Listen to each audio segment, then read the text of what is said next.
Hello everyone. Today the next topic is torque experienced by a rectangular coil in uniform magnetic field. आपने torque तो जब भी किसी coil को magnetic field में रखा जाता है तो कॉइल रोटेट करता है, कॉइल घूमता है। इसका बहुत सारा एप्लीकेशन हम डे टू डे लाइफ में यूज करते हैं। क्या एप्लीकेशन है इसका?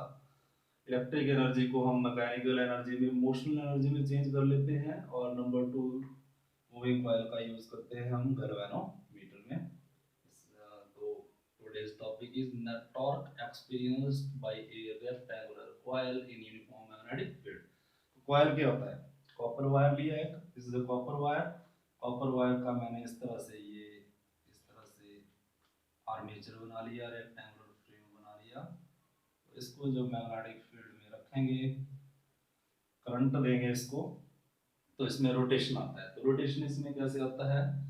तो चलिए, this is a setup, this is a magnetic field, ये north pole and this is a south pole. हमने नॉर्थ और साउथ पोल लगा रखे हैं and we have a rectangular coil P Q R S as shown in the diagram. So current is given to the coil and current is in along the, let us suppose it, मान लेते हैं कि ये current जो है clockwise है, P से लेके Q, Q से R, R से S, इस तरह से ये करंट जो है फ्लो कर रहा है, बह रहा है इस तरह से करंट। और डायरेक्शन जो है करंट का दिया गया है। अब हमने इससे पहले जो टॉपिक किया था डिस्कस, हमने किया था force on a conductor in uniform magnetic field. कोई भी कंडक्टर है मेरे पास, ये कंडक्टर, मैंने कोई कंडक्टर, कोई वायर मान लिया, इसको जब मैग्नेटिक फील्ड में रखा, मैग्नेटिक फील्ड में, तो इसके ऊपर जो फोर्स लगा, वो फोर्स मेरे पास आया था B I L sine theta. और you can say that B I L, अगर ये थीटा, थीटा एंगल है मैग्नेटिक फील्ड और करंट या लेंथ के बीच में, तो अगर ये मैं थीटा 90 डिग्री मान लूं, ये करंट चल रहा है इसमें, सो मैक्सिमम फोर्स साइन, ये थीटा साइन मैंने 90 डिग्री मान लिया, तो फोर्स मेरे पास आ रहा है B I L, that is a maximum.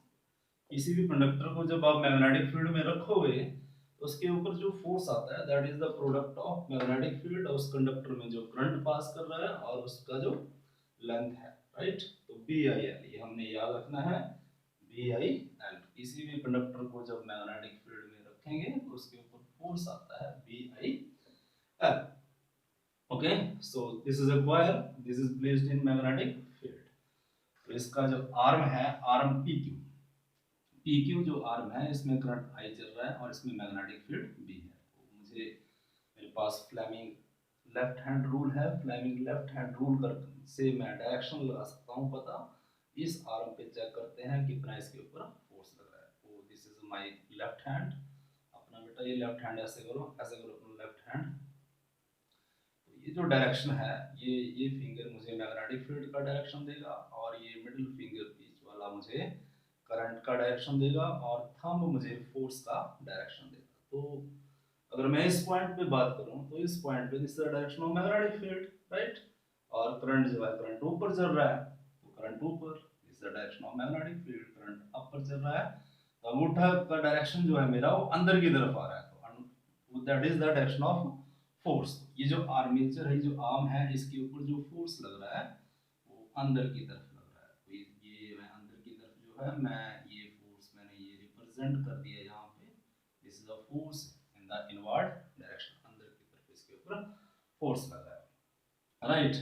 अगर इस पॉइंट पे बात करूं तो इस पॉइंट पे ये डायरेक्शन है मैग्नेटिक फील्ड का, ये डायरेक्शन मैग्नेटिक फील्ड का, करंट डाउन, फोर्स लग रहा है अप, राइट। तो मैं यहाँ पे रिप्रेजेंट कर देता हूँ, this is a force in the upward direction, ये फोर्स लग रहा है अप, एफ अप, अप लिखा मैंने ये। इस पॉइंट पे बात करें तो इस पे जो है मैग्नेटिक फील्ड इस side, current down, current down, और अंगूठा मेरा बाहर की तरफ। ये अंगूठा, ये थंब मेरा बता रहा है, किसको बता रहा है? ये फोर्स को बता रहा है, ठीक है। तो फोर्स जो है इस साइड पे जो है फोर्स लग रहा है आउटवर्ड, तो आउटवर्ड मैं ऐसे रिप्रेजेंट कर देता हूँ कुछ इस तरह से, और this is the direction of force, right. और इस पॉइंट पे देखिए अगर, तो इस पॉइंट पे मैग्नेटिक फील्ड इधर, राइट, और करंट चल रहा है आपका ऊपर की तरफ, इस साइड करंट है, उस साइड मेरी फिंगर आ गई और ये मैं और डाउन अंगूठा नीचे की तरफ मुझे फोर्स बता रहा है। तो ये वाला जो आर्म है, ये वाला इसके ऊपर जो है, इसके ऊपर जो फोर्स लग रहा है बेटा वो लग रहा है एफ डाउन, राइट। अब ये जो दो फोर्सेस है F up and F down along the axis of the coil, ये इसने कॉइल को इस तरह से खींच लिया ऊपर से और जो है ये फिक्स हो गया। ये लाइन ऑफ एक्शन जो है इन दोनों फोर्सेस ने क्या किया, फिक्स कर दिया कॉइल का लाइन ऑफ एक्शन। अब ये कॉइल जो है एक्सेलरेट नहीं करेगी इन दोनों फोर्सेस के कारण आगे की तरफ, राइट। ये यहाँ पे फिक्स हो गया आपका कॉइल। लेकिन ये जो मेरे पास आर्म है P Q and R S, इनके ऊपर, इसके ऊपर अंदर की तरफ फोर्स लग रहा है और इसके ऊपर बाहर की तरफ। तो इसके ऊपर अंदर की तरफ फोर्स लग रहा है, इसके ऊपर बाहर की तरफ। तो ऐसे खींचूं तो कॉइल ये रोटेट करेगा कुछ इस तरह से, क्लॉकवाइज रोटेट करेगा क्लॉकवाइज। तो मैं यहाँ पे मेंशन कर देता हूँ क्लॉकवाइज रोटेशन। ये इसका रोटेशन ऐसे है, इसका एंगुलर वेलोसिटी में ओमेगा मान लेता हूँ। हाँ, लेकिन अगर मैंने करंट का डायरेक्शन अपोजिट कर दिया, मैंने करंट का डायरेक्शन चेंज कर दिया, तो डायरेक्शन जो कॉइल का था, जो क्लॉकवाइज मेरे पास आ रहा था, वो भी रिवर्स हो जाएगा। वो क्या बन जाएगा, एंटी क्लॉक बन जाएगा, राइट। तो मेरे पास जो है नाउ दिस कॉइल इज, इसके इस आर्म पे इनवर्ड फोर्स लग रही है, इनवर्ड अंदर की तरफ, बोर्ड के अंदर की तरफ, और यहाँ पे इस आर्म पे मेरे पास फोर्स लग रही है बोर्ड के बाहर की तरफ। तो दो फोर्सेस लग रही है इस कॉइल के ऊपर। तो जब भी equal and opposite forces act करती है दोनों अपोजिट एंड पे, then I will say that the coil will rotate. और रोटेट करने के लिए हम यूज करते हैं word that is torque, right. So torque, two equal हुआ क्या, यहाँ पे दो forces, two equal and opposite forces, opposite forces, ये जो दो equal, two equal and opposite forces on arm, on arm, ये जो आर्म है कौन सी आर्म बेटा, P Q arm, on arm P Q and दूसरा आर्म है मेरे पास आर एस, दूसरा आर्म जो है आर एस। दो आर्म है P Q and R S. तो equal and opposite forces on arm P Q and R S responsible, responsible for torque, for torque. किस तरह से रिस्पॉन्सिबल है दोनों फोर्सेस,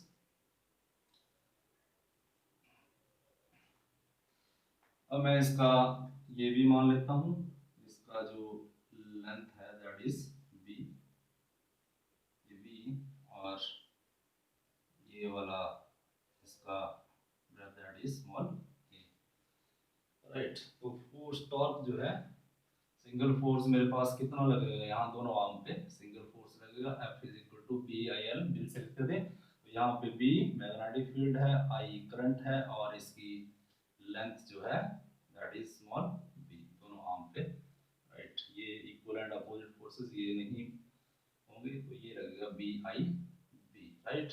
तो टॉर्क, टॉर्क क्या होता है, torque is equal to either force,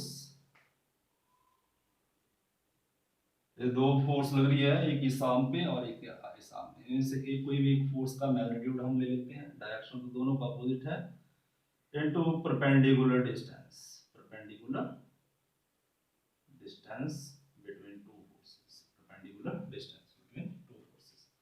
तो टॉर्क मेरे पास आ रहा है, torque is equal to force है मेरे पास बी आई बी, राइट।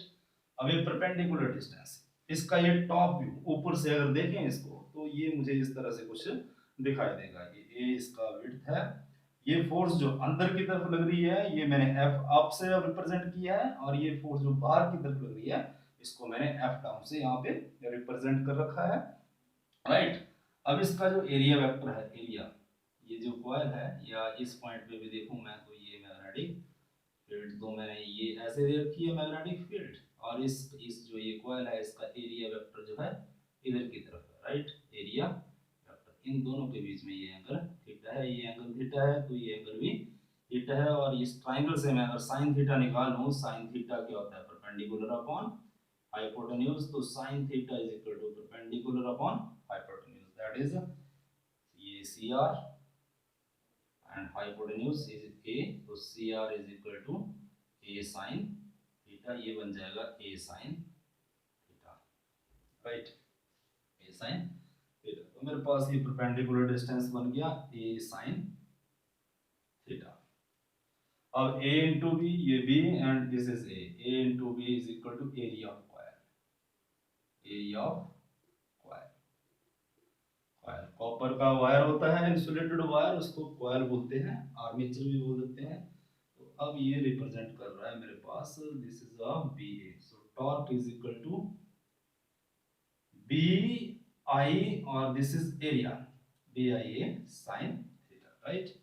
अब ये सिंगल टर्न है, एक ही मैंने वायर लिया हुआ है, लेकिन अगर मेरे पास we have a number of wires, अगर इसके पास यहाँ पे n टर्न हो, n turns, number of turns, तो मैं ये टॉर्क एरिया एक्सप्रेशन लिख दूंगा, torque is equal to N I B A sine theta. और ये याद रखें, थीटा किसके बीच में एंगल है, थीटा। ये जो कॉइल का एरिया है, area vector of coil and magnetic field, इनके बीच में जो है ये थीटा एंगल है, थीटा एंगल। तो N I A torque, N I and A, इसको हम एम लिख रहा हूं मैं यहाँ पे, एम बी साइन थीटा। ये एम क्या है, दिस एम को लिखा मैंने एन आई ए, एन तो नंबर ऑफ टर्न है, राइट। एक टर्न ले लूं मैं, अगर सिंगल कॉइल ले लूं, m इज इक्वल टू 1, तो m मेरे पास बनता है m is equal to current into area. इस लूप में कितना करंट चल रहा है और इसका एरिया कितना है, और this is known as mi, और इसको हम बोलते हैं मैग्नेटिक मोमेंट, मैग्नेटिक मोमेंट इसको हम बोलते हैं, राइट। m के अंदर मैग्नेटिक। तो टॉर्क मेरे पास आ रहा है एम बी साइन थीटा, और इसको मैं वेक्टर फॉर्म में किस तरह से रिप्रेजेंट कर सकता हूं, I can represent torque is equal to m cross b, m cross b, vector form.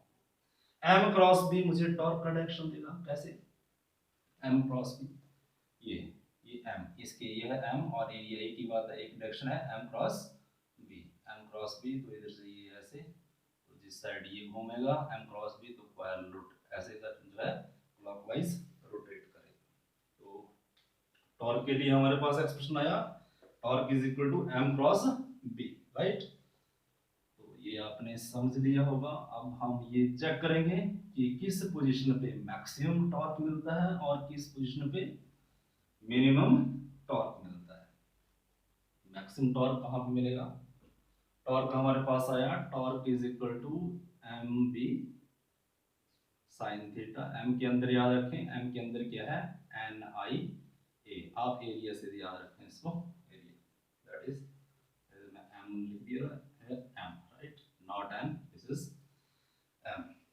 अब first case, let theta is equal to 0, theta is equal to 0 degree. Theta is equal to 0 degree का मतलब क्या हुआ, इसका मतलब ये जो आपने मैग्नेटिक फील्ड अप्लाई कर रखा है, ये मैग्नेटिक फील्ड ये कॉइल के एरिया के पैरेलल है, पैरेलल टू एरिया वेक्टर। इस तरह से तो पोजीशन क्या बनेगा, तो पोजीशन ये बनेगा, ये मेरा नॉर्थ पोल और ये साउथ पोल। तो एरिया वेक्टर जो है पैरेलल है, तो एरिया वेक्टर पैरेलल किस पोजीशन पे होगा, ये जो पोजीशन है, ये ये पोजीशन बता रही है मुझे, ये मेरे पास इसका एरिया वेक्टर, एरिया वेक्टर, और इसी डायरेक्शन में हमने इसको मैग्नेटिक फील्ड दे रखा है। देखो दो चीजें हैं, एक तो एरिया वेक्टर है, एरिया वेक्टर क्या होता है, जैसे ये मान लो, ये मैंने इसको रेक्टेंगुलर कॉइल मान लिया, इसका जो परपेंडिकुलर ये एरिया वेक्टर होगा, राइट। और ये इसका प्लेन हो गया, अगर मैं इसको कॉइल मान लेता हूं, तो अब जो है magnetic field is parallel to area vector, लेकिन कॉइल का जो प्लेन है, प्लेन ऑफ द कॉइल, वो परपेंडिकुलर है मैग्नेटिक फील्ड के। देखो ये पोजीशन ऐसे है इसका, ये पोजीशन ऐसे है इस टाइम ऐसा इसका, तो ये एरिया वेक्टर, ये एरिया वेक्टर, इसका ये कॉइल ऐसे है, जो डायग्राम बनी है आपको इस तरह से दिख रहा है, ये है एरिया वेक्टर, राइट, और यही मैग्नेटिक फील्ड है, तो दोनों आपस में क्या हुआ, पैरेलल, राइट। लेकिन ये जो कॉइल का प्लेन है, ये प्लेन है, दिस इज प्लेन, ये जो है मैग्नेटिक फील्ड के परपेंडिकुलर है, राइट। तो मैं बोलूंगा plane of coil theta zero, तो plane of coil, plane of coil is perpendicular to magnetic, plane की बात कर रहा हूं मैं, लेकिन but area, area vector is parallel, parallel to magnetic field, right. तो टॉर्क कितना लगेगा इस पोजीशन पे, इस पोजीशन पे टॉर्क जो है M B sine zero degree, right. तो साइन जीरो तो जीरो होता है, तो टॉर्क आ गया मेरे पास जीरो, कॉइल नहीं घूमेगी। जब भी ये पोजीशन होगा, कौन सा position, this plane of the coil is perpendicular to magnetic field and area vector is parallel to magnetic field, the coil will not rotate, it will experience minimum torque, zero torque आ रहा है। लेकिन अगर मैं दूसरे position पे देखता हूं, दूसरा पोजीशन कौन सा है इसका, that is theta is equal to 90 degree, theta is equal to 90 degree का मतलब दिस इज मेरे पास ये नॉर्थ पोल और ये साउथ पोल, ये रख दिया कॉइल ऐसे, इस तरह से कॉइल का पोजीशन है। अब इसका एरिया वेक्टर बाहर की तरफ या अंदर की तरफ, राइट, और ये मैंने मैग्नेटिक फील्ड अप्लाई कर दिया, और जो है एरिया वेक्टर इधर बाहर की तरफ, ये इस साइड, और ये मैग्नेटिक फील्ड इधर की तरफ, और इन दोनों के बीच में angle theta is equal to 90 degree, area vector. So torque कितना आया इस पोजीशन पे, torque theta is equal to 90 degree, case number second, और theta is equal to 90 degree मतलब अब जो है जिस डायरेक्शन में मैग्नेटिक फील्ड है उसी प्लेन में कॉइल भी ये लाई कर रहा है, ठीक है। मैं यहां लिख देता हूं plane of coil, plane of coil is in, is in magnetic field का डायरेक्शन में प्लेन ऑफ लाई कर रहा है ये, theta is equal to 90 degree, और जो है area vector, area vector is perpendicular to magnetic field. तो यहाँ पे टॉर्क जो है कितना मिलेगा मुझे, torque is equal to M B sine 90 degree, sine 90 degree. तो टॉर्क आ गया बेटा यहाँ पे, torque is equal to M B sine 90 हो गया 1, और एम के अंदर क्या है ये मुझे पता है पहले, torque is equal to M के अंदर एन आई ए, और ये बी, तो ये मैक्सिमम टॉर्क लग रहा है, मैक्सिमम। जब भी ये कॉइल का पोजीशन जो इस तरह से होगा, जो है area vector is perpendicular to uniform magnetic field, ये पोजीशन आएगा तो जो है क्या रहेगा, torque is equal to maximum N I A B, और आप इसको याद रखने के लिए नीवा याद रखें, एन आई बी ए, नीवा, this is the maximum torque experienced by the coil, right.